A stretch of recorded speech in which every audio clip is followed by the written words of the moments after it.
안녕하세요. 지니포럼과 함께하는 소셜과 금융의 만남 더 나은 미래 스페셜 토크 시작하도록 하겠습니다.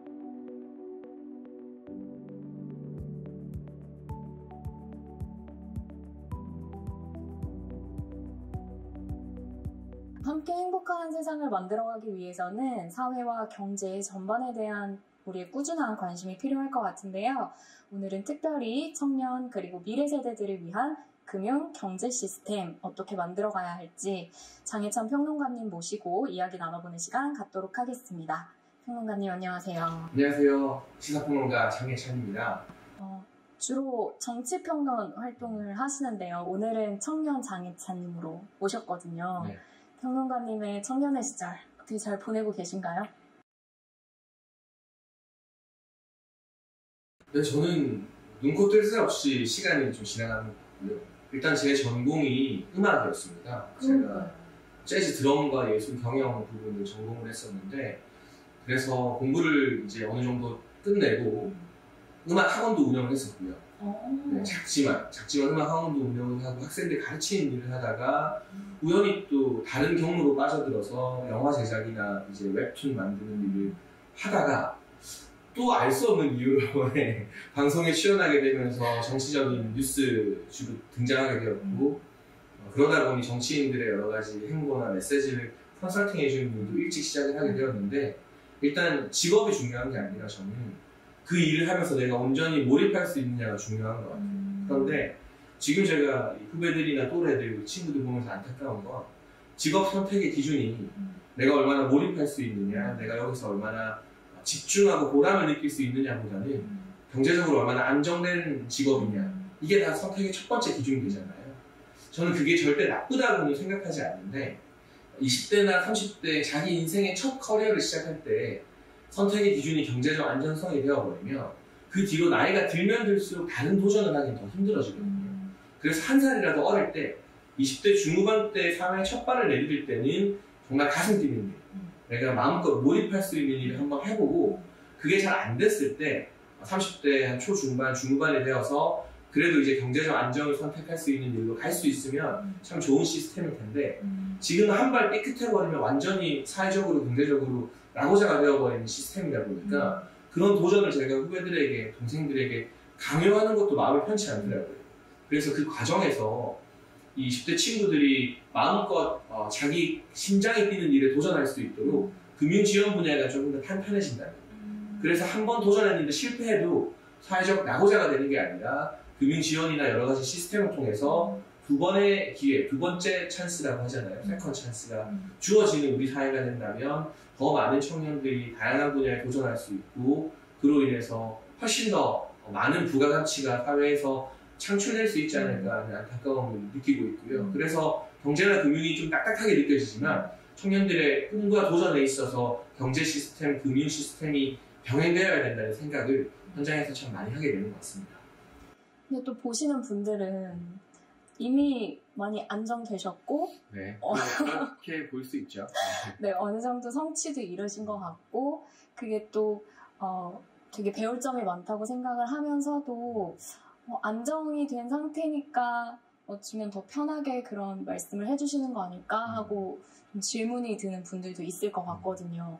어떠셨어요? 정말 순탄히 청년 시절을 보내셨나요? 저는 이제 네덜란드에서 유학을 했는데 1년 학비가 한 150만 원 정도였어요. 제가 부산 사람인데 서울로 공부하러 가는 것보다 비용이 훨씬 더 적게 들었습니다. 그리고 유학 과정에서 좀 경제적인 문제로 유학을 일찍 마치고 한국에 돌아왔어요. 처음 제가 동네에 작은 골목가게에 이 음악 학원을 찾았는데 보증금 1,000만 원에 월세가 50만 원이었거든요. 뭐 비싼 돈 많이 드는 학원이 아니잖아요. 그런데 그 1,000만 원을 제가 마련할 길이 없는 거예요. 그래서 결국에는 이제 친척에게 빌렸습니다. 이자를 주기로 하고 고모부에게 그 돈을 빌렸는데, 그때 제가 만약 그 금융 시스템에 대한 이해가 있었다면 그 1,000만 원을 빌리기 위해서 나름의 사업 계획서를 써서 친척들한테 찾아갔다가 거절당하고 또 저분한테 또 거절당하고 하다가 이제 고모부가 빌려주셨는데, 당연히 이자를 꼬박꼬박 냈고 갚았고요. 근데 만약 그때 지금은 이 창업 지원이나 그런 뭐 내가 학원을 열겠다, 회사를 차리겠다 하면 금융 지원이 그래도 좀 잘 되는 편이잖아요. 근데 아직까지도 그런 정보가 없는 분들이 되게 많아요. 그리고 은근히 그런 창업 지원이나 어떤 청년들에게 뭔가를 지원해주는 게 자격 요건이 좀 깐깐합니다. 사업자를 내야 한다거나 뭐 직원이 있어야 된다거나 이런 여러 가지 요건들이 있는데 사실 대다수의 창업 형태는 1인 창업이 될 수밖에 없고 저는 이 고령화 사회에서 우리 20대 또 제 또래인 30대에게 가혹한 말이지만 우리는 평생 일해야 되는 세대다. 그리고 아마도 평생 직장이라는 게 없어졌기 때문에 언젠가는 다 누구나 프리랜서 또는 창업자가 되어야 된다고 이야기를 하는데 특히 프리랜서에게 이런 금융 지원이 상당히 넘기 어려운 문턱에 설정되어 있어요. 이런 부분 지금이라도 더 많이 알려주면서 정보를 주고 그 문턱을 조금 낮춰줬다면 제가 한국에 돌아와서 그 1,000만 원 보증금이 없어서 이 학원을 못 차리던 그 시절 비슷한 고민을 하는 청년들이 많을 겁니다. 그 청년들에게도 도움이 될 것 같고 제 이야기를 돌아가 보면 그 학원이 굉장히 잘 돼서 제가 다른 분에게 그 학원을 팔았습니다. 그러면서 이제 직원들도 고용하게 되었고요. 결국 그 1,000만 원, 1,050짜리 작은 학원에서 고용까지 하게 된 거잖아요. 나중에는 직원을 한 3명 정도 붙는데 그런 부가가치가 창출될 수 있는 많은 창의력과 잠재력을 우리 2030 MZ세대가 가지고 있는데 거기에 대한 사회적인 지원은 아직까지 많이 나아졌지만 정보의 측면이나 여러 가지 자격 요건의 측면에서 조금은 완고한 게 아닌가 그런 부분을 아쉬움이 드는 것 같네요. 그래서 이 영상을 볼 많은 20대, 30대들에게 별 도움이 안 될지 모르겠지만 저는 경험에 투자하라는 이야기를 좀 많이 하고 싶습니다. 그리고 제가 재즈 드럼을 전공해서 음악 학원을 하다가 영화 제작과 웹툰 제작으로 경제적인 성공을 많이 얻었고요. 그 뒤에 방송계로 와서 일주일에 많을 때는 뉴스를 20개씩 찍고 그랬어요. 그러면서 그 출연료로 또 경제적인 안정을 얻게 됐죠. 이 과정에서 저를 레벨업 시켜준 건 다 경험이었거든요. 뜬금없이 제가 어떻게 영화 제작이나 웹툰 제작을 할 수 있었겠어요. 만화책 많이 읽었고 여행 많이 다녔고 뭐 영화 많이 봤기 때문에 전공한 게 아니지만 그 분야에 도전해서 일찍 성공할 수 있었고 정치학 전공하신 분들, 박사님들 많고 기자 출신들, 뭐 국회의원 출신들 많은 그 정글 같은 방송계에서 정치 이야기를 새파랗게 어린 30대가 하면서 한때는 대한민국에서 시사 프로그램 제일 많이 했거든요. 올해 초까지만 해도. 그게 가능했던 것도 그냥 정치 뉴스 올라오는 거는 뭐 이른바 랭킹 1위 뉴스부터 저 구석, 신문 지면으로 치면 저 구석에 있는 사설까지 그냥 안 빼고 다 읽는 게 취미였어요.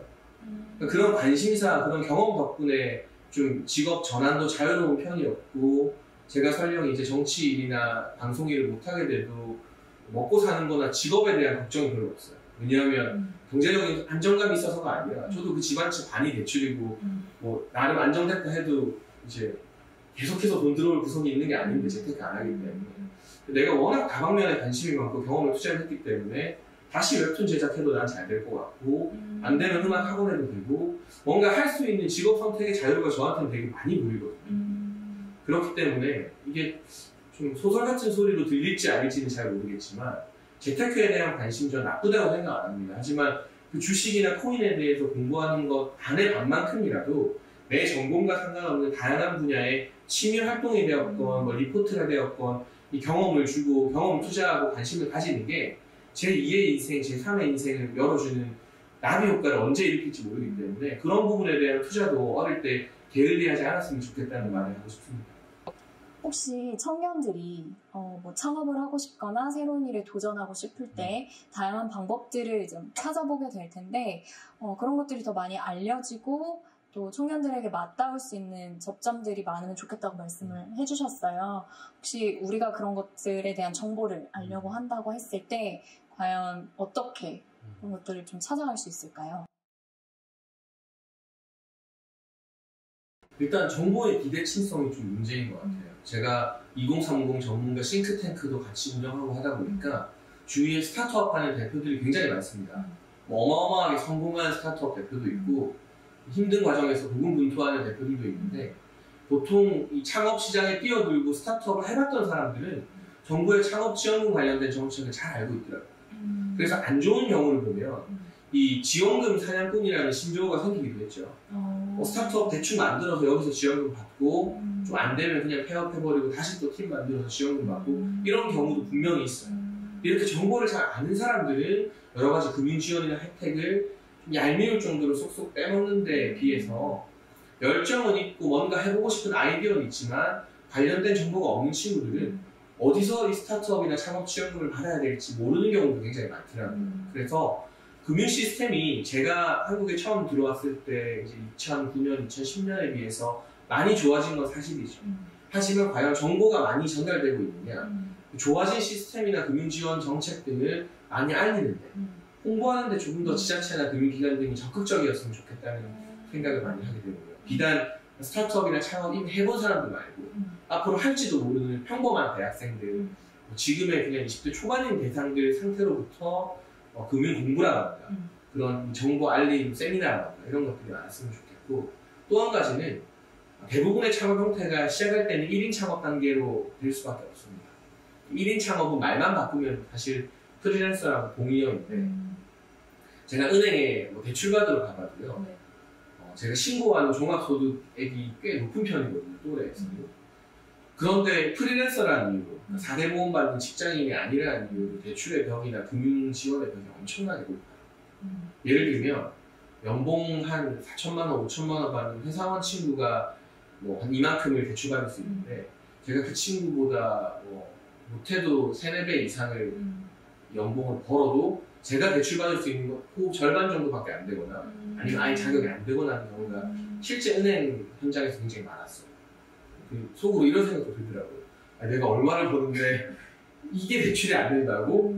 그만큼 우리나라가 이 직장인이나 공무원 위주로 금융정책이나 금융지원이 다 맞춰져 있습니다. 저처럼 어느 정도 경제적인 성공이라고 할까요? 그래도 다억대 이상의 수입을 버니까 이런 사람들마저도 프리랜서라는 이유로, 1인 창업가라는 이유로 실질적인 어떤 금융 혜택에서는 제외되어 있는 경우가 굉장히 많아요. 그런 부분을 좀 보강해 주셨으면 좋겠어요. 그래야만 이 청년들이 1인 기업가 또 프리랜서로 도전을 하는 데 있어서 고민하는 요소들이 하나 정도는 사라지게 될 것 같고, 또 창업을 하는 데 있어서도 처음부터 우리가 2-3명 팀 짜서 창업하는 경우도 있지만 혼자 하는 경우도 많거든요.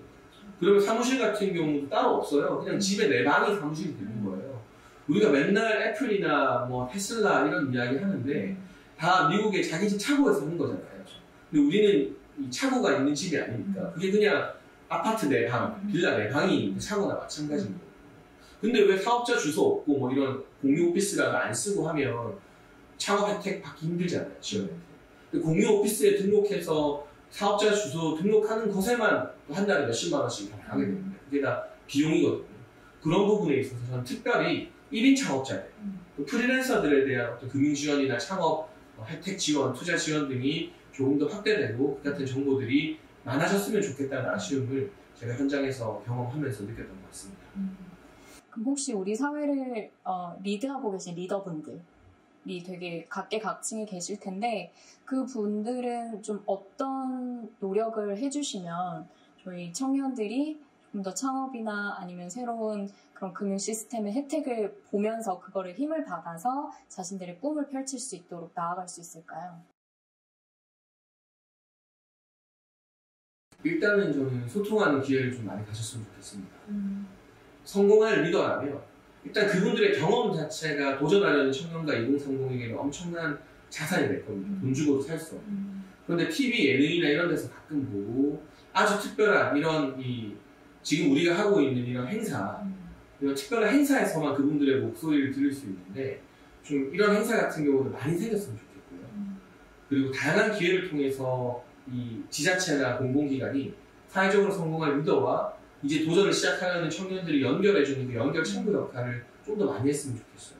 그래서 온라인뿐만이 아니라 코로나 상황이 해결이 되면 정말 면대면으로 오프라인에서 다양한 청년들 만나서 특별한 양식 없이 단순히 강의 형태가 아니라 자유롭게 1시간 내지 2시간 정도 질문받고 토론을 한다던가 그런 식의 좀 오픈 세미나가 많이 생겼으면 좋겠고, 그분들이 도전하면서 느꼈던 어떤 좌절이나 금융이나 경제와 관련해서도 그분들이 투자금 끌어오기 위해서 노력했던 그런 아마 남들이 모르는 눈물 나는 비하인드 스토리들이 있을 겁니다. 그런 것들을 더 많이 알려주고 청년들에게 들려주는 것 자체가 대단히 귀중한 경험 전수가 되지 않을까 생각이 듭니다. 그래서 이렇게 사회적 리더들과 청년들을 연결시켜주는 이 행사들이 저는 굉장히 중요한 행사라고 생각합니다.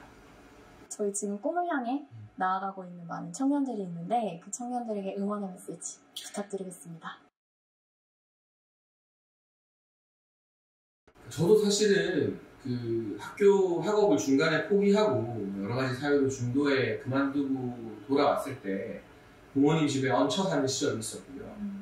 제가 그때 홍대의 한 음악학원에서 강사를 하면서 집이 서대문 홍제동에 있었는데 버스비가 아까워서 걸어서 많이 다녔어요. 걸으면 한 1시간 반 정도 걸렸는데 핸드폰비 같은 경우도 집에서 일절 지원을 안 해줬기 때문에 좀 어려운 시절도 있었고 집에서 약간 백수 취급받는 그런 시기들도 있었죠. 근데 그때 저희 어머니가 저한테 해준 말이 큰 위로가 됐어요. 다른 경제적 지원을 하나도 안 해주는데 그래도 밥은 주겠다. 밥 숟가락 하나 더 넣으면 되니까. 너무 고민하지 말고 하고 싶은 거 해라. 이렇게 말씀하시더라고요. 제가 지방으로부터 대학 시절 이후에는 어떤 경제적 지원을 못 받았고 오히려 이제는 지원을 해드리는 그런 상황이지만 그때 그 어머니의 말씀이 제 인생에 아주 큰 힘이 되는 하나의 어떤 반석이랄까요? 그런 지표가 되었던 것 같습니다. 하지만 그런 이야기를 어머니가 해줄 게 아니라 우리 사회가 해줘야 된다고 생각합니다. 청년들이나 이공삼공들에게 다양한 도전을 해라. 도전한다고 다 성공할 수는 없어요. 그래서 제가 무조건 도전이나 모험을 강요하지 않습니다. 하지만 한 살이라도 어릴 때 도전이나 모험을 해본 삶과 그렇지 않고 내 심장이 뛰는 일이 있는데 그냥 안정적인 삶을 선택하는 인생은 나이가 많이 들었을 때 돌아보게 됐을 때 결과는 좀 다를 것 같아요. 실패하더라도 저는 어릴 때 도전하고 모험하는 그런 삶을 한 번은 선택해보라고 이야기를 하고 싶고 그 결과가 안 좋았을 때 우리 사회에서, 우리 나라에서 다른 건 못해줘도 너가 밥 굶지 않게 한계 상황으로 내몰리지 않고 세컨 찬스, 두 번째 기회를 잡을 수 있게 식탁에 밥 숟가락 하나 더 놓아줄 테니까 걱정하지 마. 이 어머니의 말씀은 우리 사회와 우리 지자체와 정부에서 청년들에게 많이 해준다면 그리고 그에 걸맞은 어떤 지원 제도나 금융 제도 등을 잘 설계해서 홍보해준다면 지금 갈림길에서 고민하고 있는 20대나 MZ세대가 그래도 한 번은 자기 가슴이 뛰는 분야에 도전할 수 있지 않을까. 그럼 거기서 일부가 성공하면 그 성공으로 인해서 엄청난 부가가치가 창출되는 것이거든요. 그리고 일부는 거기서 성공을 못하고 다시 돌아온다 해도 그 사람들이 두 번째 기회를 가지고 안정적인 직장 생활이나 여러 가지를 하게 됐을 때 그 인생에 후회가 없을 수 있잖아요. 그래도 나 한 번은 도전해봤다. 그런 사회가 건강한 사회이지 않을까 싶어서요. 제가 위로를 드리기보다는 저희 어머니가 저한테 위로되는 말을 해줬던 그 이야기를 앞으로는 지자체와 정부가 우리 청년들에게 제도로서 또 여러 가지 정책과 금융 시스템으로서 많이 해줬으면 좋겠다는 그런 말씀을 드리고 싶고 10년 전에 비하면 정말 많이 생겼잖아요. 그렇죠. 아직 덜 알려진 문제가 있을 뿐이지. 그래서 지금 고민하고 있는 또 이 영상을 본 20대 동생들에게 그래도 한 번은 도전해봐도 좋지 않겠나. 또 이런 행사를 통해서 밥숟가락에 해당하는 금융지원 시스템도 많이 알려지고 있으니까 너무 걱정하지 말고 저는 두 번, 세 번 계속 모험하라는 말 안 합니다. 딱 한 번은 나 대한민국 믿고 지자체와 어떤 금융 시스템과 사회복지제도를 믿고 딱 한 번은 도전해봐도 괜찮을 거야. 이런 말을 전해주고 싶습니다. 여러분께 도전의 메시지를 전하며 오늘 장혜찬 평론가님과의 시간을 마무리하도록 하겠습니다. 시간 내주셔서 감사합니다. 감사합니다.